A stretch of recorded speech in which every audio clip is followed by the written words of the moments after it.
So it has been a couple of weeks. I'm playing with this Fujifilm X100 Mark VI, and I think it's time to give you my real thoughts about this camera, whether it's worth the hype or not.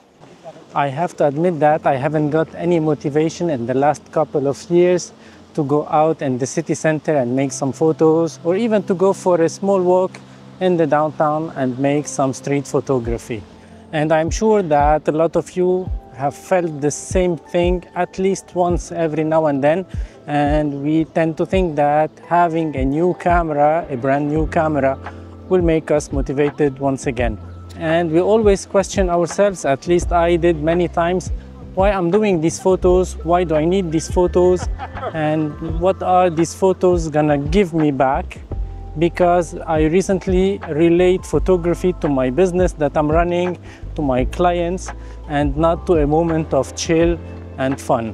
And besides the photography business that I'm running, photography for me is a passion, and it's a moment where I forget all the problems surrounding me. I enjoy the process of making photos and seeing the world through my lens, and that's something amazing, to make photos without having high expectations and without seeking the one and only photo. I remember a few years ago when I used to go for a hike several times, the same hike, in order to have all the conditions united in one photograph, and it was something that I enjoy a lot, and I still enjoy a lot, and I still love this kind of process in making photos.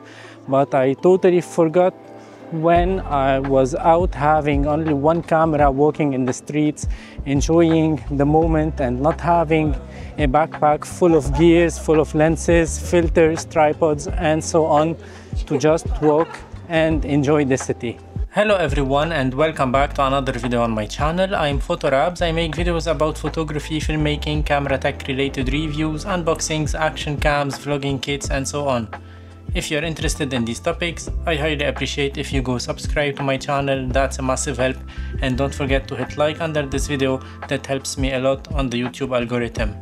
In today's video, I'm going to talk about this Fujifilm X100 Mark VI that I got about 2 weeks ago, and I've been playing with it since the day I got it, and it's time to tell you my thoughts about this one, whether it's worth the hype or not. As I said many times on this channel, I love Fujifilm cameras, and that's why I bought this one, and because also I wanted to try the Fujifilm X100 Mark V, but I was not able to get one, and this one has just arrived and I'm really loving it.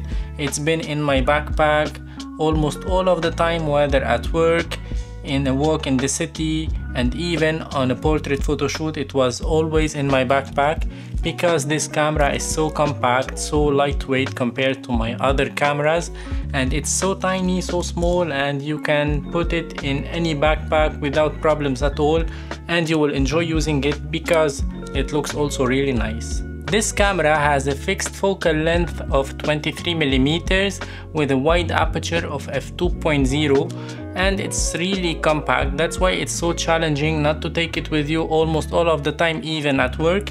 And at the same time, it's so challenging to create some nice compositions with this one, because personally I'm used to have many lenses when I'm doing my photos, so I have all the options from wide to telephoto lenses, while on this one I have only one focal length, the 23mm on this APS-C camera, which is equivalent to 35mm on the full frame, and I have to stick with this focal length to create the photos that I would like to take. When shooting with this camera for the first few hours, I think you're gonna struggle a little bit. Personally, I struggled a lot because the ergonomy of this camera is not at its best compared to my mirrorless cameras and my previously DSLR cameras. We don't have a large grip on this one, and that's a bit weird for me for the first time using this one. Add to that, the shutter button does not feel the same as my X-T30, my X-T3 and my X-T4 when I had these cameras. And on the back side we have the optical viewfinder, which is on the left side, and that's not really something that I prefer. I wish it was on the center of the camera. And if you use the optical viewfinder, you're gonna see the lens on this side, unless you were gonna use the electronic viewfinder. But personally, I love the optical viewfinder, except that I'm seeing the lens here, and that's not something that personally I like a lot. We don't have much dials and buttons on the back side compared to my other cameras that felt so weird having this one in my hands. I couldn't find my way to use this camera in the first few hours. But let us be honest, this camera has everything we need. We have a 40 megapixel sensor inside of this one. We have a fast, accurate autofocus system, eye detect, subject detect autofocus. We have IBIS, we have 4 stops of ND filters, we can shoot in burst mode, we have electronic and mechanical shutter, we have exposure bracketing, we have lots of other modes, and we can shoot 6K videos with this one. This is really insane in such small and compact body. And let us not forget that we can shoot in 10-bit 4:2 log with this camera. What made this camera famous is its retro look. It's a very nice looking camera, as you can see, and I really love it. And I think this is the main reason why I fell in love with Fujifilm cameras back in 2020. Add to that, we have lots of film simulations inside of this camera that we almost have everything in the other cameras except of the newest one, the Reala Ace, that we can find on this one and will be added to the other cameras in firmware updates very soon. But what made me pick this camera to be my companion for my everyday use is of course the retro look, but also the compactness and the simplicity of this camera.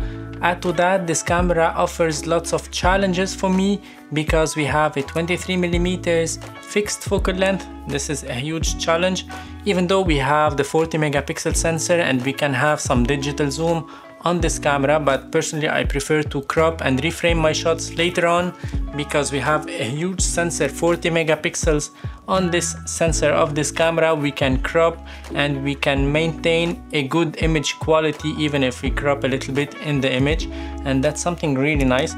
Personally, even though I prefer to crop or reframe later on, but I'd rather use this camera as it is and use the 40 megapixels and try to reframe or to compose my shots using the LCD screen or the viewfinder, and that's how personally I use this Fujifilm X100 VI. So this camera allowed me to take some snapshots when I'm walking in the streets because I don't like taking photos with my smartphone, and it made me think about my composition because I cannot zoom with the camera. I have to move forward or backward to zoom and to make the composition that I like with this one. And this camera so far allowed me to go walk in the streets again, to rediscover my city, to rediscover the downtown of the city, to see the new changes happening in the city, in the neighborhood, because recently I was like making or giving myself some excuses not to go out because I relate photography to my business, to my clients, and I don't feel always that I'm gonna have on my backpack a big camera with a bunch of lenses and a tripod to go out to make my photos. This camera is very capable and it is very professional in terms of image quality, but is it the best fit for you? Well, it depends. If you don't have any camera yet and you'd like to buy one to go on a vacation, to use it occasionally, to have some fun with it when you're going out with your friends, with your family, you don't want to edit the images, then this one is a good fit. But if you have some other mirrorless cameras or DSLR cameras, then you have to ask yourself many times whether this one is a good fit for you or not. For me, for my personal use, this one is very interesting. I am rediscovering my city, I am rediscovering my neighborhood, and that's something amazing. Now I'm creating some photos just for myself, not for social media, not for my clients, so no stress on my head, and that's really interesting for this kind of use. I am preparing a dedicated video about my favorite accessories for this camera. If you are interested, ring the bell so you won't miss my upcoming posts about this Fujifilm X100 VI. And that's it for today's video. I hope you enjoyed it. If so, like under this video, that helps me a lot with the YouTube algorithm. Don't forget to subscribe, and if you are interested in this camera, I will put an affiliate link in the description below. Feel free to check it out. You can buy it from my affiliate link. You don't pay extra money, but you help my channel a lot, and thank you for watching. Ciao for now.